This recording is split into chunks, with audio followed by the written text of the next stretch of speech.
Hello श्रोताओं, आप सुन रहे हैं इंट्रोवर्ट रूही की आवाज़ में लाइफस्टाइल की बातें मोटिवेशन के साथ।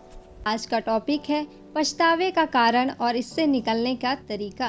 पछतावा एक नकारात्मक भावना है जो हमें अपने अतीत की गलतियों या कार्यों के बारे में सोचने पर मजबूर करती है और हमें यह महसूस कराती है कि हमने कुछ गलत किया है या कुछ ऐसा किया है जो हमें नहीं करना चाहिए था।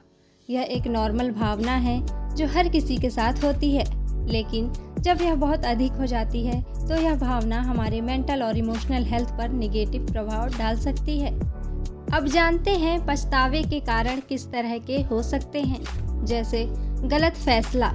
कई बार हम जिंदगी में कुछ गलत फैसले कर जाते हैं जिससे बाद में पछताने लगते हैं। इसके बाद कई बार कोई गलत काम कर बैठते हैं जो हमें देर से समझ आता है कि ऐसा नहीं करना चाहिए था, ऐसे में भी पछताते हैं। इसके अलावा कई अच्छे अवसर या मौका जिससे ज़िंदगी में कुछ अलग ही मकाम हासिल कर सकते थे, गंवा कर भी पछतावा होने लगता है।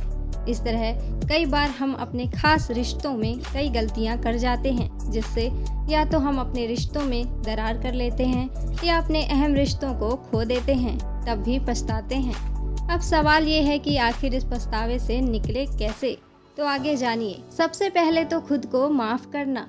पछतावे से निपटने का सबसे अच्छा तरीका ये है कि आप खुद को माफ़ करना सीखें, फिर अपनी गलतियों से सीखें। पछतावे का उपयोग अपनी गलतियों से सीखने और भविष्य में बेहतर फैसले लेने के लिए करें। इसके बाद आप सकारात्मक सोचें और अपने जीवन में अच्छी चीज़ों पर ध्यान केंद्रित करें। इसके बाद अहम बात, माफ़ी मांगना। यदि आपने किसी को चोट पहुंचाई है तो उनसे माफ़ी मांगें। इसके अलावा आप उन गलतियों या आदतों में सुधार करने की कोशिश कर सकते हैं। अगर बदला नहीं जा सकता पास्ट की चीज़ों को, तो भविष्य की प्लानिंग करें और आगे बढ़ें। पछतावा एक सामान्य मानवीय भावना है, लेकिन यह ज़रूरी है कि हम इससे प्रभावी ढंग से निपटें ताकि यह हमारे मानसिक और भावनात्मक स्वास्थ्य पर नकारात्मक प्रभाव ना डाल सके। ज़िंदगी से जुड़ी इसी तरह की अहम बातों को समझने के लिए सुनते रहिए मुझे। शुक्रिया।